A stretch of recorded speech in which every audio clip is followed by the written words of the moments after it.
Welcome back to my Swing Safe series. My name is Reed Halton, your golf fitness trainer here at my 180 Golf.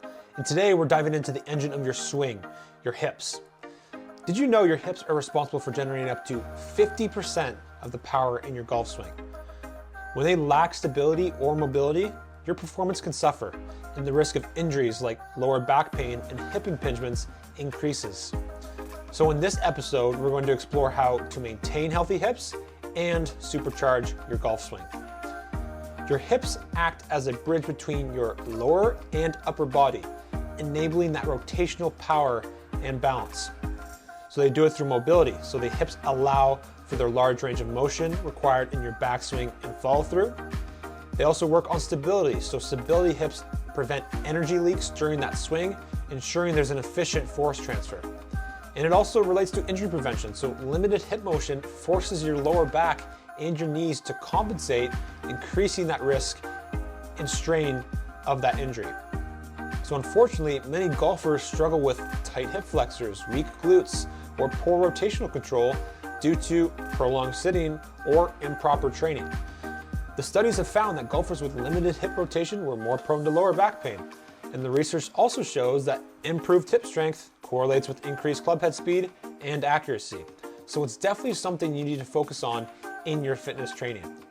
Now, I want to provide you with 3 exercises you can implement into your fitness routine to help strengthen and mobilize your hips.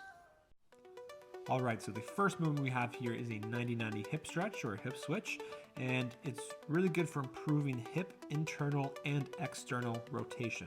So the first thing you're going to do is sit on the ground with both knees bent, forming about a 90-degree angle with each leg and having those feet nice and set in place. And from here, you're just going to rotate your hips to switch sides, allowing those knees to drop to the ground.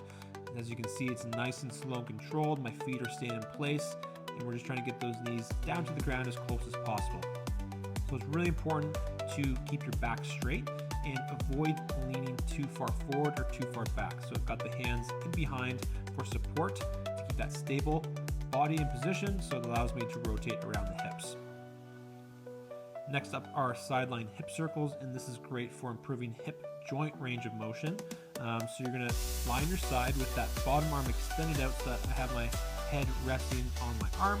And from here, you're just going to draw large circles with that one extended leg, moving slowly and controlled. So it's really important to keep that leg nice and straight. Don't bend the knee, and drawing big, large circles. Make sure we get forward and backward directions so that we're acting in both areas of range of motion. And then we also do both sides. So just make sure, again, demonstrating that balance and that control, and to engage that hip flexor all the way throughout. Lastly, our single leg deadlifts. This is a great exercise for not just single leg balance, but for hip stability. So you're going to stand on that one leg with a slight bend in the knee. You can hold a dumbbell or a kettlebell in the opposite hand if you'd like, but this can also be just a body weight movement as well. From here, you're going to hinge at the hip to lower your torso forward while extending that other leg that's off the ground behind you. What I like to think about is hinging my hips and pushing my hips back towards the wall. So just try and focus on keeping your back flat and make that movement nice and slow to maintain that control and balance throughout the motion. So with strong mobile hips, you're not only enhancing your swing, but also protecting yourself from injuries that can derail your game. Now remember, consistency is key, so these exercises are a long-term investment in your golf performance. In the next episode, we're going to focus on shoulder health, so this is another crucial factor in executing a powerful, pain-free swing. Be sure to like, comment, subscribe, and turn on notifications so you don't miss it. Until next time, stay grounded and swing safe.